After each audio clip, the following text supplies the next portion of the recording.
Madhya Pradesh board कक्षा 10वीं वाले सभी बच्चों का यहाँ पर गणित विषय का पेपर मेरे द्वारा बताया जा रहा है।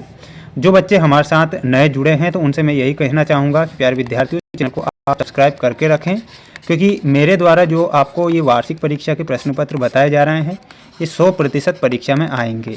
ठीक है, तो जल्दी से आप पूरा का पूरा पेपर देखें और पूरा का पूरा क्वेश्चन पेपर याद कर लीजिएगा। बिना याद किए कोई मतलब नहीं होगा। प्यारे विद्यार्थियों, सिर्फ मैं आपसे यही कहूँगा कि मेहनत तो आपको ही करनी है और बिना मेहनत के आप जानते हैं कि जय जयकार नहीं होती और कोशिश करने वालों की कभी हार नहीं होती। पहला प्रश्न बताऊंगा, सही विकल्प चुनकर लिखिए। में पहला क्वेश्चन देखिएगा, एक परिमेय संख्या और एक है अपरिमेय संख्या। योग अब आपसे पूछा गया है परिमेय संख्या का और अपरिमेय संख्या का, तो योग निकलेगा प्यारे विद्यार्थियों अपरिमेय संख्या। यानी कि आप इसमें क्या करेंगे, ऑप्शन नंबर बी इसमें आपको करेक्ट उत्तर के रूप में ध्यान रखना है। अगला क्वेश्चन है आपकी स्क्रीन के सामने, निम्नलिखित में से कौन सा द्विघात बहुपद है? तो इसमें लिखना है x² + 7x + 10 जो दिया गया है ये क्या है, ये द्विघात बहुपद है। तो इसमें आपको द्विघात बहुपद करेक्ट करना है। चैनल पर नए जुड़े हैं तो प्यारे विद्यार्थियों चैनल को सब्सक्राइब करके रख लीजिएगा। वार्षिक परीक्षा के लिए ये पेपर मैं जो बता रहा हूँ 100% का मैंने वादा किया है कि पेपर आपके बाहर नहीं जाने दूंगा। बिंदु P(x,y) की मूल बिंदु से दूरी होती है करनी x² + y²। समांतर श्रेणी 4, 10, 16, 22 में सर्वांतर जो होगा, सर्वांतर क्या हो जाएगा? तो माय डियर फ्रेंड्स इसमें आपको सर्वांतर के रूप में 6 करेक्ट करना है जो कि हमारा सही होगा। जल्दी से जल्दी सभी विद्यार्थी वीडियो को लाइक कर दें। चैनल पर नए जुड़े हैं तो चैनल को सब्सक्राइब करके ही रखना है, क्योंकि जो पेपर बताऊंगा प्यारे विद्यार्थियों 100% पेपर परीक्षा में आएंगे। ऐसे क्वेश्चन पेपर पिछले वर्ष भी बताए थे और छपे थे। ठीक है, अब आगे आपकी मर्जी, आप किस प्रकार आप तैयारी करते हैं, है ना। अगला देखो, द्विघात बहुपद 3x² + 6x - 9 में शून्यकों का योगफल क्या होता है? तो इसमें होता है -2। रैखिक समीकरण युग्म a1x + b1y + c1 = 0 एवं a2x + b2y + c2 = 0 का एक अद्वितीय हल होगा यदि a1/a2 बराबर नहीं b1/b2 हो तो। ठीक है, तो ये आप यहाँ पर करेक्ट करिएगा। अब मैं आपको बताऊंगा माय डियर फ्रेंड्स, ये आपके रिक्त स्थान वाले प्रश्न हैं जो परीक्षा में आएंगे। दो त्रिभुज जिनके आकार समान हो परंतु आवश्यक रूप से आमाप समान ना हो वो क्या कहलाते हैं? तो उन्हें क्या कहेंगे, है ना, तो उन्हें समरूप कहलाते हैं, है ना। यहाँ पर क्या हो जाएगा आपका, देखिएगा, ओनली 1 मिनट रुकना है ना।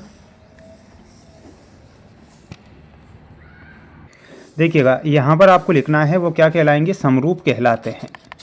ठीक है, तो यहाँ पर आपको लिखना है समरूप। प्रेक्षक की आंख से प्रेक्षक द्वारा देखी गई वस्तु के बिंदु को मिलाने वाली जो रेखा होती है उसे दृष्टि रेखा कहते हैं। क्या कहते हैं? तो यहाँ पर आपको लिखना है दृष्टि रेखा। ठीक है, दृष्टि रेखा। x² - 2 एक बहुपद है, तो ये एक द्विघात बहुपद है, तो इसमें आप लिखेंगे द्विघात। एक द्विघात समीकरण में चर की अधिकतम घात होती है, तो चर की जो अधिकतम घात होगी प्यारे विद्यार्थियों इसमें आपको 2 लिखना है। एक वृत्तीय क्षेत्र का वह भाग जो 2 त्रिज्याओं और संगत चाप से घिरा हो उस वृत्त का कहलाता है, तो उस वृत्त का त्रिज्यखंड कहलाएगा। क्या कहलाएगा? तो यहाँ पर आप लिखिएगा त्रिज्यखंड। ठीक है, त्रिज्यखंड। उन्नयन कोण बनने की स्थिति में देखा जा रहा बिंदु क्षैतिज स्तर से होता है, तो क्षैतिज स्तर से ऊपर होता है, तो इसमें आप ऊपर करेक्ट लिखेंगे। स्क्रीनशॉट लेते चलिए और याद जरूर कर लेना, है ना, बिल्कुल याद करिए प्यारे विद्यार्थी। मैं तो यही कहूँगा कि पेपर अगर आपने पूरा देख लिया और याद कर लिया ना तो परीक्षा में सबसे ज़्यादा नंबर आएंगे। सभी सर्वांग सम आकृतियाँ समरूप होती है, बिल्कुल ये आपका सत्य है। बिंदु XY की x अक्ष से दूरी 0 होती है, तो इसमें आप असत्य लिखेंगे, असत्य। किसी वृत्त में त्रिज्यखंड और वृत्तखंड समान होते हैं, ये असत्य लिखना है। वृत्त के किसी बिंदु पर स्पर्श रेखा और स्पर्श बिंदु से जाने वाली त्रिज्या के समांतर होती है, तो प्यारे विद्यार्थियों ये भी आपका असत्य हो जाएगा।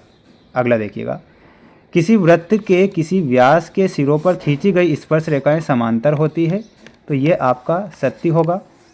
केंद्रीय प्रवृत्ति के 3 मापकों में एक आनुभाविक संबंध होता है, 3 माध्यक बराबर बहुलक प्लस 2 माध्य। तो ये आपको सत्य लिखना है। स्क्रीनशॉट ले लीजिए और पूरा का पूरा पेपर याद कर लीजिए। माय डियर फ्रेंड्स, चैनल को तो सब्सक्राइब करना ही है, क्योंकि अभी तो पिक्चर स्टार्ट हुई है ना, और अभी बाकी है मेरे दोस्त। ऐसी घटना की प्रायिकता जो घटित नहीं हो सकती है, तो इसमें आपको मिलाना रहेगा ऑप्शन नंबर एफ से। tan 60 डिग्री का मान पूछा गया है ना, तो tan 60 डिग्री का मान होता है करनी 3। sec 60 डिग्री का मान पूछा है, तो इसमें आपको 2 है। Sine square theta plus cos square theta बराबर क्या होता है, तो बराबर में आपको लिखना है 1। बेलन का वक्र पृष्ठीय क्षेत्रफल होता है ऑप्शन नंबर डी 2 पाई आर एच। शंकु का वक्र पृष्ठीय क्षेत्रफल होता है पाई आर एल। ठीक है, तो ये आपकी जोड़ी यहाँ कंप्लीट हो चुकी है। कमेंट बॉक्स में जय श्री राम का मैसेज जरूर कर दीजिएगा, है ना। अगर आप देख रहे हैं वीडियो को तो जय श्री राम का मैसेज जरूर करें और अपनी तैयारी को मजबूत करें। नेक्स्ट क्वेश्चन बता रहा हूँ, जल्दी से देख लो। ये रहा अगला प्रश्न, एक वाक्य में त्रिज्या आर व पी डिग्री कोण वाले वृत्त के त्रिज्यखंड के क्षेत्रफल का सूत्र लिखिए। तो सूत्र हो जाएगा, यहाँ पर ध्यान रखिएगा, P बटे 360 degree multiply pi r square. द्विघात समीकरण ax square plus bx plus C बराबर 0। a बराबर नहीं 0 के लिए द्विघाती सूत्र क्या होगा, तो द्विघाती सूत्र आपको लिखना रहेगा प्यारे विद्यार्थियों। वो क्या होगा, इसमें लिखना है माइनस बी प्लस माइनस करनी बी स्क्वायर माइनस 4ac बटे 2a। एक सिक्के को एक बार उछालने पर संभव परिणामों की संख्या कितनी होती है, 2। मूल बिंदु के निर्देशांक होते हैं 0 0। वृत्त की छेदक रेखा की परिभाषा याद करके जाना है। एक ऐसी रेखा जो वृत्त को 2 अलग अलग बिंदु पर प्रतिच्छेद करती है, वृत्त की छेदक रेखा कहलाती है। समरूप आकृतियों के युग्म का एक उदाहरण लिखिए। तो इसमें आपका सही उत्तर क्या हो जाएगा प्यारे विद्यार्थियों, इसमें लिखना है सभी वृत्त या फिर सभी समबाहु। क्या लिखना है,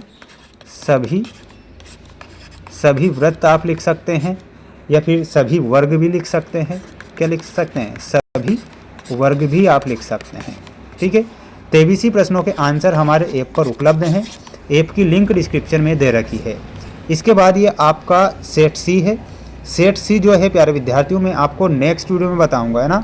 अगर मैं इसी वीडियो में बनाऊंगा तो वीडियो लंबा हो जाएगा। नेक्स्ट वीडियो में ये सेट सी भी आ जाएगा। चैनल पर अगर आज नए जुड़े हैं तो सब्सक्राइब चैनल को जरूर करें। और पेपर अगर मैं बता रहा हूं तो प्यारे विद्यार्थियों विश्वास कीजिए कि पेपर बाहर आपके नहीं जाने दूंगा। मिलते हैं नेक्स्ट वीडियो में। जय हिंद।